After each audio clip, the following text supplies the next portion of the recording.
Tonight, on a special edition of Somerville Neighborhood News, Green Party presidential candidate, physician, and local resident Jill Stein in conversation.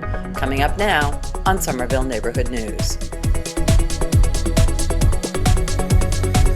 Green Party candidate Jill Stein sat down recently with Steve Iverson, host of In Conversation at Lex Media, to discuss the Green Party and their platform.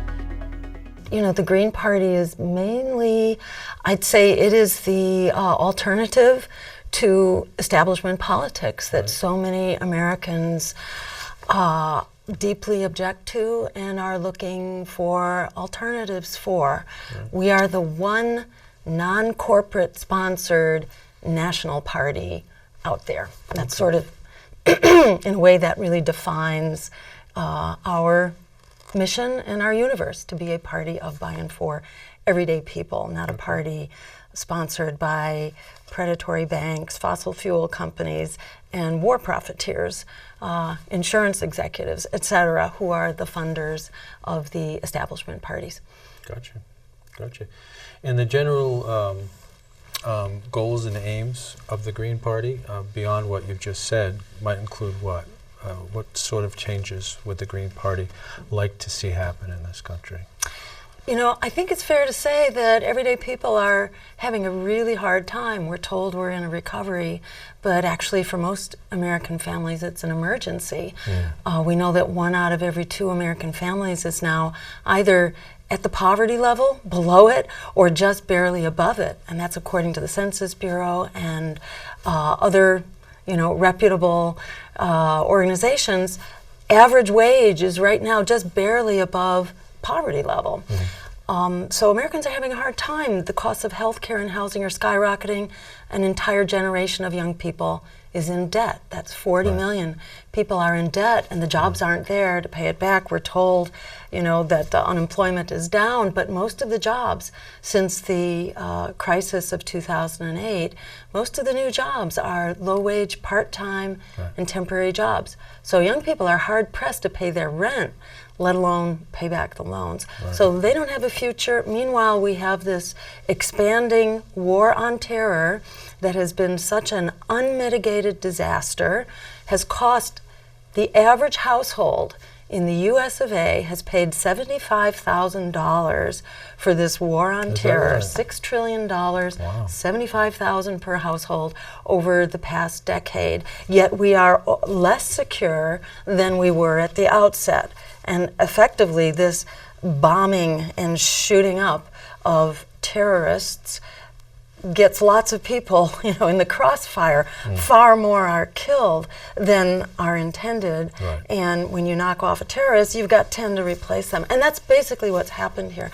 So you have an extremely misguided and destructive war effort, which is going full tilt on behalf of both parties.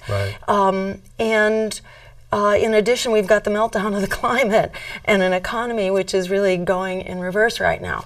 So where the Green Party stands is where about 50% of Americans stand. And in fact, latest polls say 21% of Americans identify as Republicans, 29% as Democrats, and 50% as independent, have repudiated both of those parties, or are with small independent parties.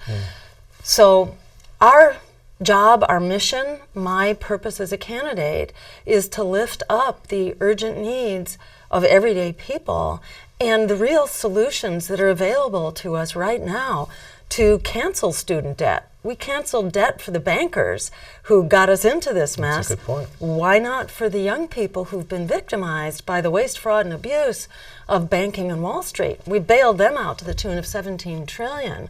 What young people need is somewhere around a little over $1 trillion, $1.3 trillion. We can do the same thing. We can do the same quantitative easing for young people and have it be a much more productive and effective stimulus package for our entire economy, to free people up to actually be able to do their creative work, to re-envision and reimagine the future, which is what our younger generation is always supposed to do. So we have solutions like that.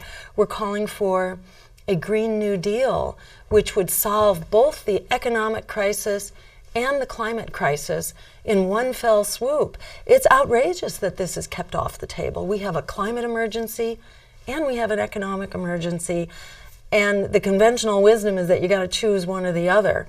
Solve either problem. You can't have both climate solutions and jobs. But that's actually the opposite of the way it is. Mm-hmm. When Pearl Harbor was bombed in the Second World War, right, it took us 6 months, basically, to transform the economy to a wartime footing. Right. We need to declare the climate emergency that we have right now and use that as an opportunity to basically put everyone back to work, to ensure that everyone has a full-time living wage job as part of that green new economy, creating the solar, the wind, insulating our homes, businesses, and schools, the efficiency, creating a new public transportation system, building the new high-speed engines and rail, light rail and heavy rail and so on.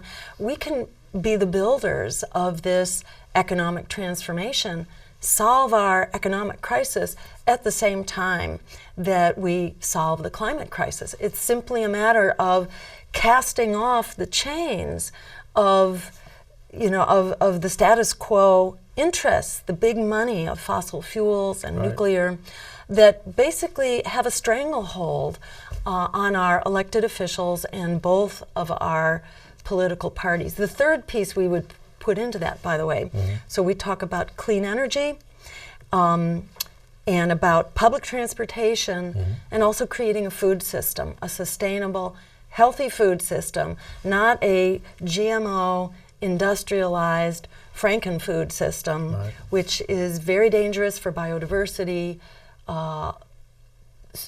basically pours pesticides on the environment, because that's what the new GMO products are about, basically being pesticide tolerant, right, which is no virtue at all and is basically dangerous for everyone involved. Yeah. We can have a healthy and sustainable food system, not one that's extremely vulnerable to fluctuations in the fossil fuel supply, which right, the industrial system relies on, and one which subsidizes and prioritizes healthy, local, sustainable food like fruits and vegetables that are desperately missing from the American diet, especially in low-income areas and communities of color that live in food deserts. So we can fix these problems in one fell swoop and basically revive our economy, turn the tide on climate change, and make wars for oil obsolete by creating this green energy system. Then we no longer need the friggin' wars for oil, right, which in turn frees up $500 billion a year. That's basically half the military budget that we could be putting back into this. And it creates a health revolution as well. That's something I think is really important to stress, because it usually gets left out of the discussion. And as a medical doctor, I want to really emphasize that what's good for the planet is also good for the economy and workers, and it's also really good for our health, because if you eliminate the pollution and you're creating a healthy food supply and a transportation system that creates public transit, and you can walk and safely bike in between your transit hubs, this is what real health care looks like. Right now we spend $3 trillion a year on what we call a healthcare system, but it's really a sick care system. Right. It costs us $3 trillion a year, mainly to just tread water, because we're getting sicker at the same time we're going broke, and many people can't afford the care even when they have, Obamacare, right, or Romney Care, as we used to call it here in Massachusetts. Right. So the false solutions that have been created on behalf of the funders of our establishment political parties, the health insurance industry, the fossil fuels, the big manufacturers who are, just getting away with murder with these corporate trade deals, and now the Obama administration, like Bill Clinton before him, the Democrats have been pushing these corporate trade agreements that offshore our jobs and diminish wages here at home and create unemployment. They've been serving their corporate taskmasters while everyday people have been thrown under the bus. So to your question, the purpose of the Green Party and my campaign, it's to lift up the real solutions that are available to us right now when we develop the courage of our convictions.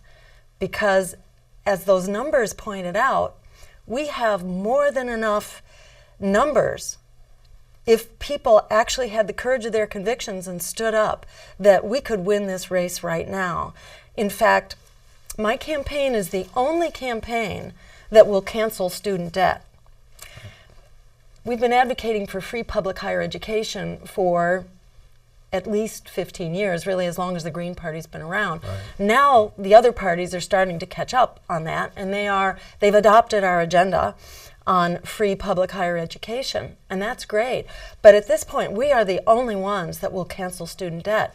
And it turns out 40 million young people who are in debt is a plurality, just about a plurality, of the voting electorate. Right. So if young people who are better equipped than anybody to spread the word that they can come out and vote green in 2016 and cancel debt, that could actually be an accomplished fact. Let's talk about terrorism and the difference between you and Bernie Sanders and your opinions about what should happen. Great. What we need to do about terrorism is to stop it in its tracks.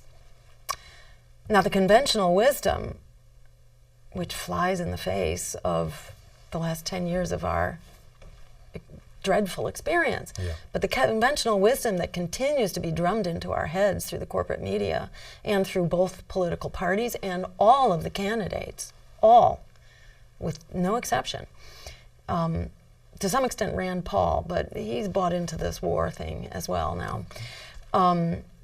What they say is that you got to bomb the hell out of them, shoot them up, bomb them, light the sands on fire, but unfortunately, you can't bomb terrorism. To quote a wonderful Middle East expert who said this the other day, you bomb people, you don't bomb terrorism. Right. Terrorism doesn't have some fortress that you can just go and knock out conveniently. Right. And so what we've been doing is these wars of regime change, supposedly in countries that are compromised by terrorism. But what you do then is you just create more terrorists. A study came out a couple months ago about drones, which are supposed to be, the surgical strike. Precision. Exactly. Precision attacks. Exactly. Right. And what did this study show? It showed 9 times out of 10, they're not even getting their intended target.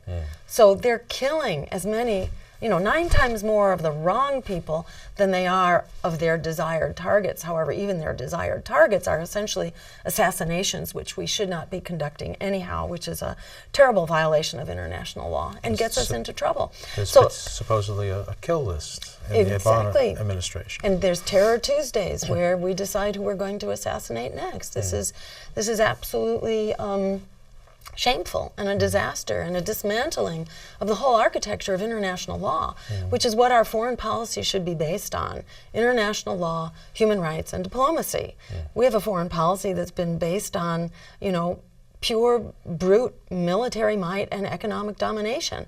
This whole concept of American exceptionalism is like sort of an adolescent who's still going through their narcissistic state, where they think that it's all about them. It's like, hello, get a life, grow up here. Right. Let's have a real foreign policy where we actually sit down and talk to people. Let's participate in the world community like we are not, the world dictator here. Right. And the point about terrorism is that there are actually very effective things that we can do. Let's not do the wrong thing, because look at where it's gotten us. Regime change, which has basically created failed states, especially, where we've gone in and, changed government. Or just remove the government. Just remove, exactly, which is more often all that we accomplish. Right. That's right. So failed states, massive refugee migrations, which is threatening to tear apart the European Union right now, an utter disaster, and just basically, an endless war. And we have really escalated the terrorist organizations themselves. Right. So here's the other way forward. And we're calling this a peace offensive, because peace is not about just sitting back on your laurels and withdrawing and letting the mess, continue to fester and get worse. It's about actually doing the right thing and reversing those policies that have caused this mess in the first place. So we have been arming all sides of the conflict in the Middle East. It's about time we create a weapons embargo. Since we're providing the majority of the arms, we can single-handedly begin to shut down the armaments. But we should be talking to the Russians about this, as well as to the French and other parties as well.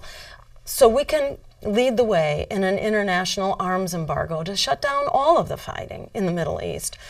We can shut down the funding. We've been telling the Saudis since 9/11 that they need to clean up their act and their sponsorship of terrorism, which they have not done. Hillary Clinton herself attested to that in some of the signed cables signed by her that were leaked by WikiLeaks when she was Secretary of State. Right. The Saudis are still leading the charge here for terrorism, funding it, arming it. So we need to start telling our so-called allies that we're actually going to put teeth behind this. And if they continue to do that, that we are going to freeze their bank accounts or seize their bank accounts for these massive violations of international law and human rights and ongoing war crimes. So we can actually put some real heft into shutting down the funding of terrorism. Finally, you have militias which are crossing Turkey's border to get into Syria. So, this constant flow of reinforcements can actually be shut down so that we can stop this international jihadi movement going into Syria.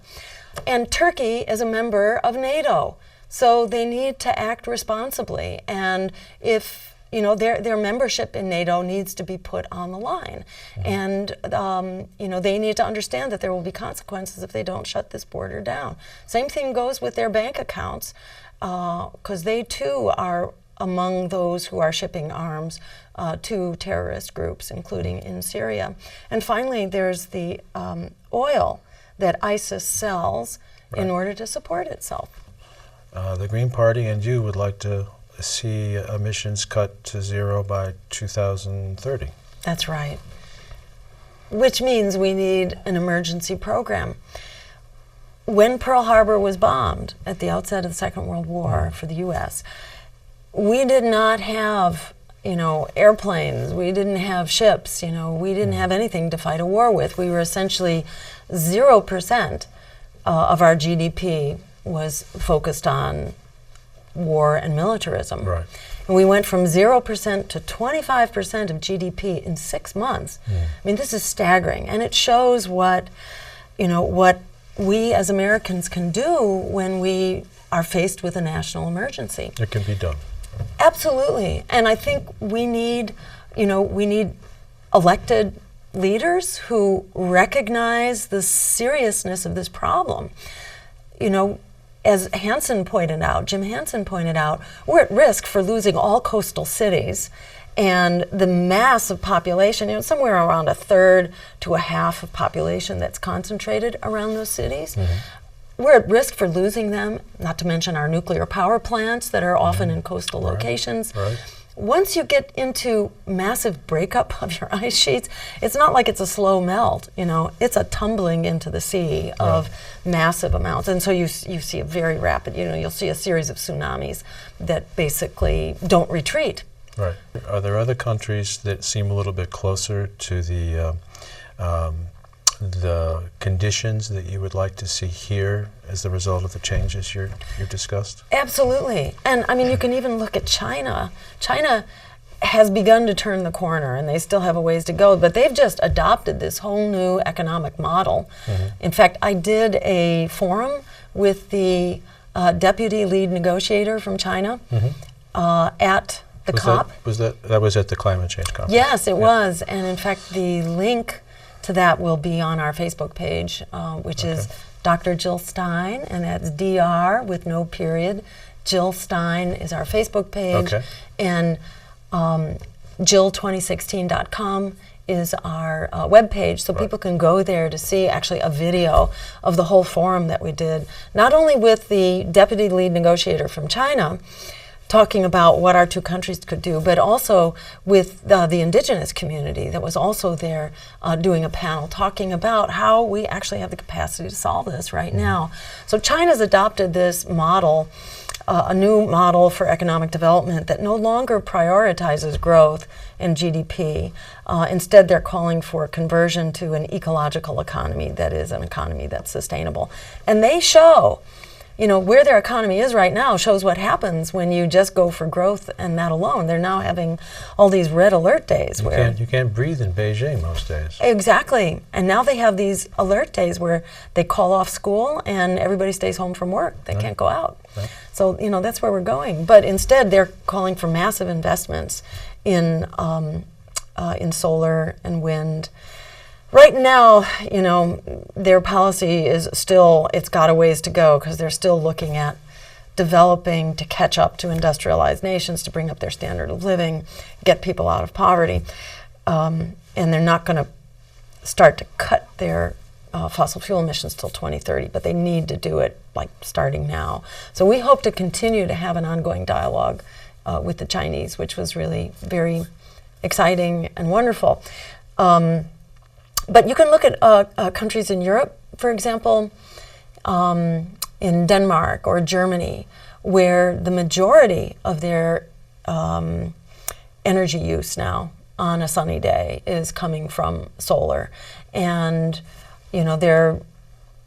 we are all, I should say, working on solar storage so that you don't have to depend on sunny days. Right. And you don't have to.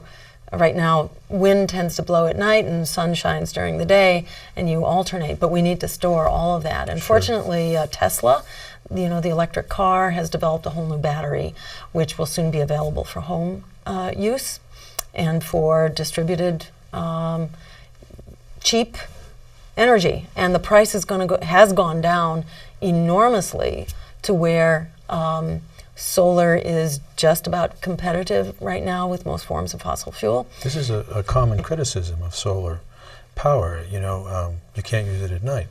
But whenever I hear that, I say, I think we've got a lot of battery technology out there, and it must be getting better. It is, exactly, it is. And ideally you want to, you not only want storage, but you also want access to wind power. Right.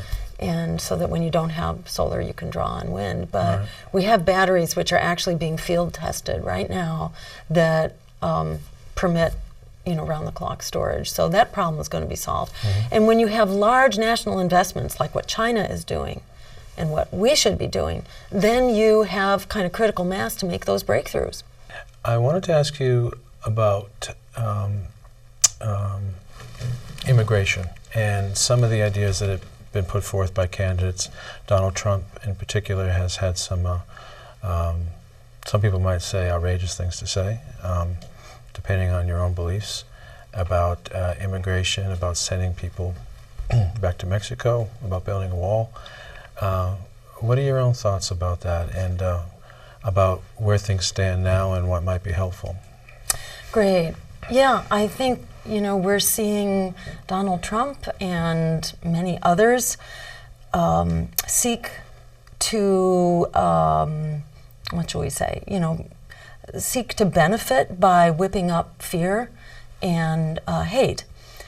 This brings out the absolute worst in us, and I think this is, it's even beyond sort of how you happen to feel. I think by any standard of human rights and justice, that the kind of language that's being used here is unacceptable, outrageous, immoral.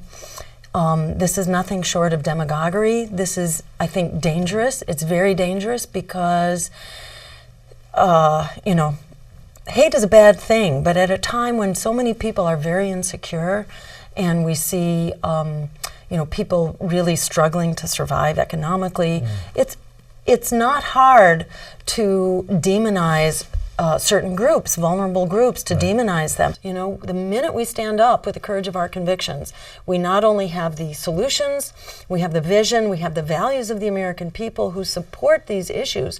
Healthcare is a human right through a Medicare for all system. Once again, we're seeing healthcare fail through this privatization scheme, which is essentially what Obamacare is. It's a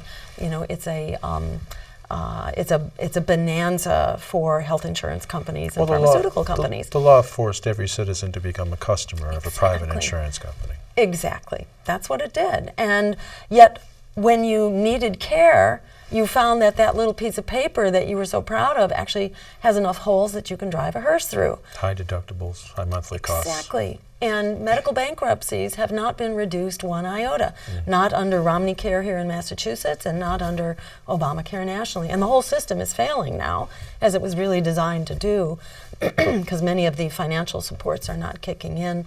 It's basically been, nitpicked. And it's essentially on its way out right now. It's not working.